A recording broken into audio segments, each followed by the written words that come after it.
윤석열 대통령이 비상계엄을 선포했지만 국회 요구에 따라 국무회의에서 비상계엄 해제안을 의결했습니다. 어젯밤 11시 윤 대통령은 종북 세력을 척결하고 자유헌정 질서를 지키기 위해 비상계엄을 선포한다며 45년 만에 계엄령을 선포했습니다.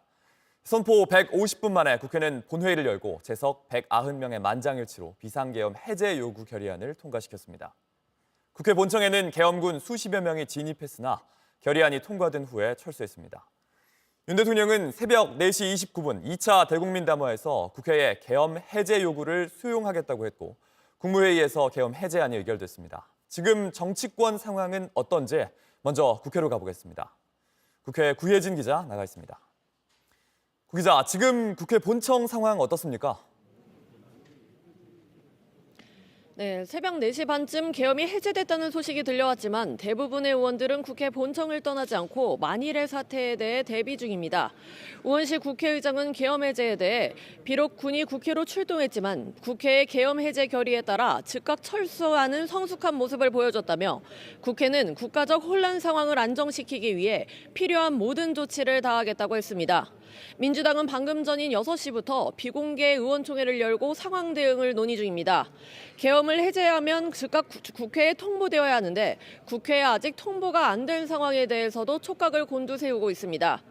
민주당은 이번 비상계엄 선포 사태가 내란죄에 해당될 수 있다며 법적 검토에 들어가겠다고 밝혔습니다.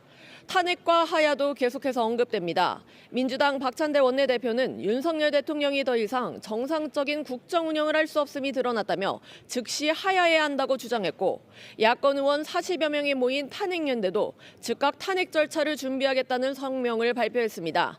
국민의힘은 8시에 비상의원총회를 열고 의견을 나눌 계획입니다. 한동훈 국민의힘 대표는 참담한 상황에 대해 집권여당 대표로서 송구스럽다며 이번 계엄을 건의한 국방부 장관을 즉각 해임하는 등 엄중한 책임이 필요하다고 입장을 밝혔습니다.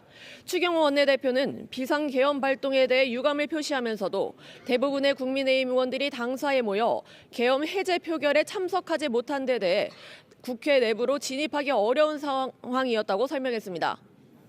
네, 새벽에 계엄군이 국회로 들어왔는데요. 당시 상황은 좀 어땠습니까?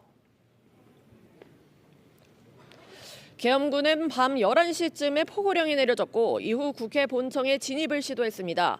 하지만 새벽 1시쯤 국회에서 계엄 해제 요구안이 통과되자 잠시 뒤인 새벽 1시 30분쯤 계엄군은 국회에서 철수했습니다. 국회는 새벽 1시쯤 계엄을 해제하는 안을 본회의에서 통과시켰는데요.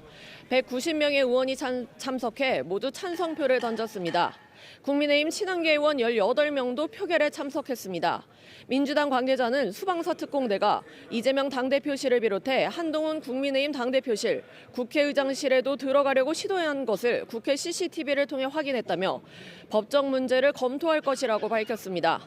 지금까지 국회 로텐더홀에서 JTBC 구혜진입니다.